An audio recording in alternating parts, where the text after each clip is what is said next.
Hello everyone, welcome to Priyanka NET classes. मेरा नाम है प्रियंका नाथानी एंड मैंने रिसेंटली ही 2020 में अपना नेट एंड जेआरएफ क्रैक किया हुआ है अपने पहले ही अटेम्प्ट में कॉमर्स सब्जेक्ट से 99.55 परसेंटाइल के साथ। सो बेसिकली आज के इस वीडियो में मैं आपके साथ पेपर 1 की टीचिंग एप्टीट्यूड की यूनिट को कंटिन्यू करने वाली हूँ। ये टीचिंग एप्टीट्यूड का लेक्चर नंबर 12 है। अगर आप में से किसी ने इससे फर्स्ट 11 लेक्चर्स को मिस किया है सो डिस्क्रिप्शन में मैं लिंक दे दूंगी प्लेलिस्ट का, पूरे के पूरे टीचिंग एप्टीट्यूड का। आप वहाँ से जाके उस प्लेलिस्ट से सारे के सारे फर्स्ट 11 लेक्चर्स को कवर कर सकते हैं। चलिए अपने 12th लेक्चर को स्टार्ट करते हैं। ये लेक्चर बहुत ही इंपॉर्टेंट है। क्यों? क्योंकि इस लेक्चर में मैं आपके साथ फॉर्मेटिव वर्सेस सबमेटिव असेसमेंट को डिस्कस करने वाली हूँ। ये ऐसा टॉपिक है जो बार बार आपको एनटीए के पेपर 1 के एग्जाम में मिलेगा ही मिलेगा, इसलिए मेरी आप सबसे रिक्वेस्ट रहेगी कि वीडियो को एंड तक देखिएगा। क्यों? क्योंकि ये टॉपिक हर बार पूछा जाता है। चलिए देखते हैं। सबसे पहले तो फॉर्मेटिव असेसमेंट बेसिकली कब किया जाता है? ड्यूरिंग द लर्निंग, यानी जब एज अ टीचर आप स्टूडेंट को पढ़ाते हैं तो पढ़ाने के दौरान ही जब टीचर बच्चों को क्या कर लेता है? असेस कर लेता है। असेस करने का मतलब होता है चेक कर लेता है, तो उसे बोला जाता है फॉर्मेटिव असेसमेंट। जैसे कि आपको याद होगा कि आपको शायद स्कूल टाइम में या कॉलेज टाइम में ऐसे टीचर्स या प्रोफेसर्स मिले होंगे जो आपको हमेशा क्या करते थे, कुछ टीचर्स ऐसे होते थे कि सपोज आज आपको उन्होंने सपोज टीचिंग एप्टीट्यूड का कोई पर्टिकुलर टॉपिक पढ़ाया, तो वो क्या करते थे, लास्ट के 5 मिनट्स में किसी भी स्टूडेंट को बीच में से उठा के और पूछ लेते थे कि आज मैंने ये जो टॉपिक पढ़ाया इसे मुझे अपने वर्ड्स में एक्सप्लेन करके बताओ, या उस टॉपिक से रिलेटेड आपसे कुछ इक्का दुक्का क्वेश्चन टीचर वो पूछ लेते थे। तो कहीं ना कहीं वो किसका एग्जाम्पल हुआ? फॉर्मेटिव असेसमेंट का। यानी लर्निंग के साथ साथ आप अभी तक एज ए स्टूडेंट लर्न ही कर रहे हो, लेकिन लर्न करते करते भी टीचर आपको क्या कर रहा है? चेक कर रहा है कि आपको सच में समझ आ भी रहा है कि नहीं। यानी फॉर्मेटिव असेसमेंट का बेसिक पर्पस ही क्या होता है कि आप ड्यूरिंग द लर्निंग कितना समझ पा रहे हो, कितना अंडरस्टैंड कर पा रहे हो, वो चेक करने के लिए ही फॉर्मेटिव असेसमेंट को किया जाता है। नेक्स्ट होता है उसका एग्जैक्ट ऑपोजिट जो होता है सबमेटिव असेसमेंट। सबमेटिव असेसमेंट कब किया जाता है? At the end of the learning, यानी लर्निंग होने के बाद। क्यों ऐसा? जैसे कि आप लोग को याद होगा स्कूल टाइम में, आपके कॉलेज टाइम में भी इवन आप सेमेस्टर एग्जाम्स देते थे, तो क्या होता था, फर्स्ट 6 मंथ्स आपने पढ़ा, 6 मंथ्स के बाद जाके आपके एग्जाम होते थे। तो वो कहीं ना कहीं जो वो आप सेमेस्टर एग्जाम्स देते थे या जो ईयरली एग्जाम्स आप देते थे हर साल स्कूल और कॉलेज लाइफ में अपने, तो वो सब किसका एग्जाम्पल हो जाता है? सबमेटिव असेसमेंट का। क्यों? क्योंकि यहाँ पे सम किया जाता है। सम वर्ड का मतलब ही होता है टोटल। सबमेटिव असेसमेंट में फर्स्ट 3 लेटर्स ही क्या है? सम।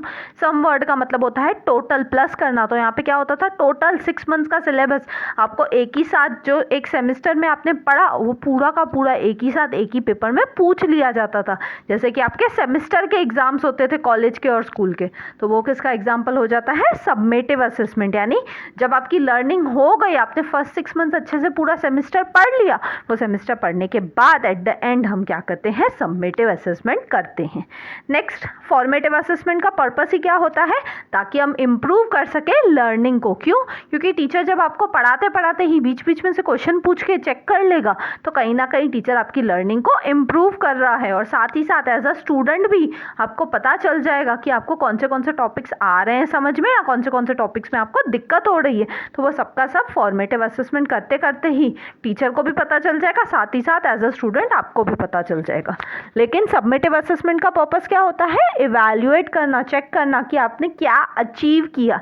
जैसे कि सपोज आप सेमेस्टर के जब एग्जाम्स देते थे अपने स्कूल और कॉलेज टाइम के, तो एंड में क्या होता था, वो एग्ज़ाम्स के बाद आपको इवैल्यूएट करते थे। यानी वो एग्ज़ाम्स चेक होने के बाद आपको क्या मिलती थी? मार्क्स मिलती थी, और वो मार्क्स आपको आपके ग्रेड कार्ड में आती थी। तो वो कहीं ना कहीं क्या बताती थी? आपकी अचीवमेंट बताती कि सपोज़ आप 100 स्टूडेंट्स हैं एक क्लास में, तो 100 में से कोई फर्स्ट आया, रैंक कोई सेकेंड आया, तो कहीं ना कहीं ये क्या दिखाता है? अचीवमेंट दिखाता है कि आपने उस लर्न करके जो भी आपको सेमेस्टर था उसमें आपने जो जो लर्न किया उससे क्या आपने अचीव किया, कौन सा ग्रेड लेके आए, कितनी परसेंटेज लेके आए हैं, जो भी जिस भी तरीके से, लेकिन आपने क्या अचीव किया वो लर्निंग से, वो यहाँ पे पता चल जाता है।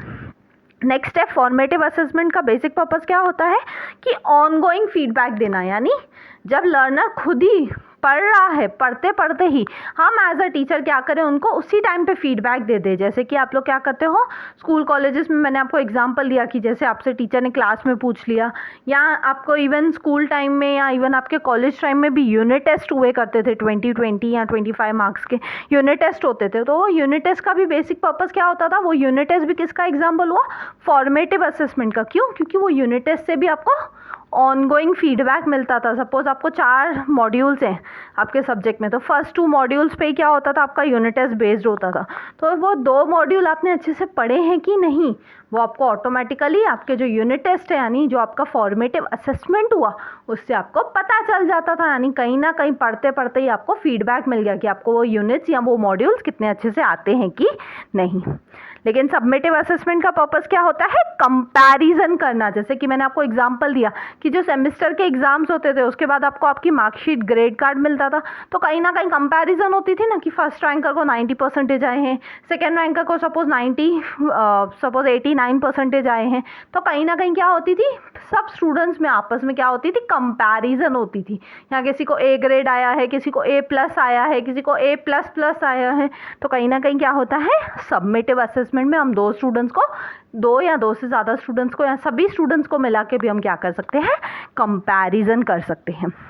नेक्स्ट, फॉर्मेटिव असेसमेंट का मेन रीज़न क्या होता है कि हम लर्निंग को क्या कर रहे हैं, यहाँ पे मॉनिटर कर रहे हैं। मॉनिटर यानी चेक कर रहे हैं, नज़र रख रहे हैं कि लर्निंग प्रॉपर से हो रही है कि नहीं। यानी फॉर्मेटिव असेसमेंट करने के टाइम पे जब आपका टीचर आपकी फॉर्मेटिव असेसमेंट करता है, आपसे क्लास के दौरान ही क्वेश्चन पूछ रहा है या मे बी आपसे क्विजेस लेता है, या जैसे आप लोग नेट के एग्ज़ाम के टाइम पे मॉक टेस्ट जब देते हो तो वो भी क्या हुआ, एक टाइप का फॉर्मेटिव असेसमेंट हुआ। क्यों? क्योंकि आप खुद की लर्निंग को खुद ही मॉनिटर कर रहे हो। मॉनिटर यानी चेक कर रहे हो कि मेरी लर्निंग, मेरी प्रिपरेशन नेट के एग्जाम के लिए सही से चल रही है कि नहीं।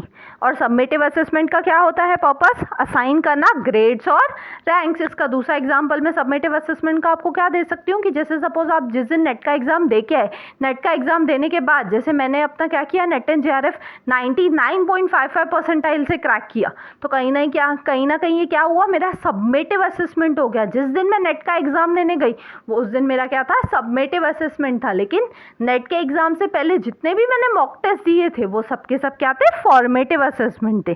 क्यों? क्योंकि फॉर्मेटिव असेसमेंट में सिर्फ और सिर्फ क्या होता है, हम मॉनिटर कर सकते हैं, हम ट्रैक कर सकते हैं कि हम कितना अच्छे से पढ़ भी रहे हैं कि नहीं, कितना अच्छे से प्रिपेयर कर भी रहे हैं कि नहीं। लेकिन सबमिटिव असेसमेंट में क्या होगा, जो आपने उस दिन परफॉर्म किया, आपने उस एग्जाम में जितना अच्छे से, जितना कॉन्फिडेंटली आंसर्स किए क्वेश्चन के, उस हिसाब से आपको क्या मिलेंगे, ग्रेड्स मिलेंगे या तो रैंक मिलेंगे। नेक्स्ट है, फॉर्मेटिव असेसमेंट का मेन फोकस किस पे होता है, लर्निंग पे। यानी हम कैसे लर्निंग करें, कैसे लर्निंग को इम्प्रूव करें स्टूडेंट की, पूरा का पूरा फोकस उसी पे होता है। लेकिन सबमिटिव असेसमेंट का फोकस किस पे होता है, रिजल्ट पे, कि आपने कितना परसेंटाइल लेके आए। जैसे नेट के एग्जाम में होता है कि आप कितना परसेंटाइल लेके आए, आप कितना परसेंटेज लेके आए, तो वो क्या दिखाता है, आपकी रिजल्ट दिखाती है। या आपने सिर्फ नेट क्रैक किया, कि जैसे मेरे जैसे आपने नेट एंड JRF दोनों ही अपने पहले अटेम्प्ट में क्रैक किया, तो कहीं ना कहीं ये क्या दिखा रहा है, आपकी रिजल्ट दिखा रहा है। नेक्स्ट होता है, फॉर्मेटिव असेसमेंट में क्या होता है, स्मॉल पोर्शन कवर होता है। जैसे कि सपोज आप जब मॉक टेस्ट देते हो तो जरूरी नहीं है मॉक टेस्ट ऐसा ही होता है कि पूरा पेपर ही हो।